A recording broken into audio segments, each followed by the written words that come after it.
بسم الله الرحمن الرحيم. النهارده هنتكلم عن محصول الجزر. مواعيد الزراعة بتاعته بتسعة وعشرة وحداشر، اللي هو سبتمبر أكتوبر نوفمبر. طبعا بيحتاج إلى أرض جيدة التهوية، خفيفة، جيدة الصرف، أراضي سمراء أو طمية أو صفراء. طبعا بنحرس الأرض حرث جيد، ثم بنسويها، ثم بننزل الخدمة اللي هي عبارة عن 20 متر سماد بلدي خليط من الفيرم كومبوست والدواجن والمواشي، زائد 200 كيلو سوبر، زائد 50 كبريت زراعي. ثم نخلطهم مع بعض ونبدرهم، ثم نحرس الأرض، ثم نخطط بمعدل 12 خط على القصبتين، ثم نروي ري جيد. وبعد كده الأرض ترطب شوية، وبعد كده نزرع في الثلث الأخير من الخط. في حالة طبعا الزراعة بتبقى فيه تنقيط أو رش أو غمر. تزرع البذور مسرسبة في أعلى الخط من الأعلى، بس تكون خفيفة. طبعا بنقوم بعملية الترجيع وعملية الخف، ثم عملية العزيق.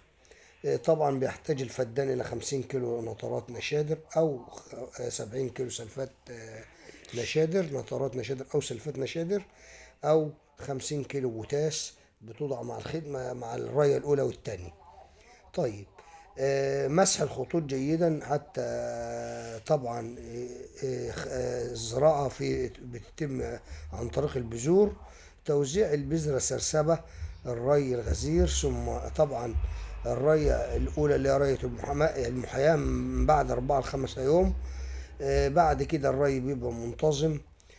طبعا أهم شيء عملية العزيق، بيحتاج إلى جرعة أعفان جذور زي كبريتات النحاس. بيحتاج رش للفطري زي كبريت الميكروني أو مادة الميتال أكسيل أو مادة المنكوسيب أو مادة الكبتان. بيحتاج برضو رش المن والتريبس والذبابة والعناكب. بالإضافة إلى طبعا لازم بيحب الأرض تكون مرطبة، ولا تكون عطشانة جامد، ولا تكون مليئة بالمياه. نبات جميل، بإنتاجه عالي. أهم شيء نتبع دورة زراعية فيه، زراعة أصناف مبكرة وكثيفة الإنتاج وعالية الإنتاج، أصناف مقاومة للأمراض. ولازم نركز على أهم شيء الذبابة والحشرة المن والتربس، وعلى الحشرات الثاقبة المصة والحشرات الطائرة. ديت عشان نحصل على أعلى إنتاج بأقل تكلفة. والسلام عليكم ورحمة الله.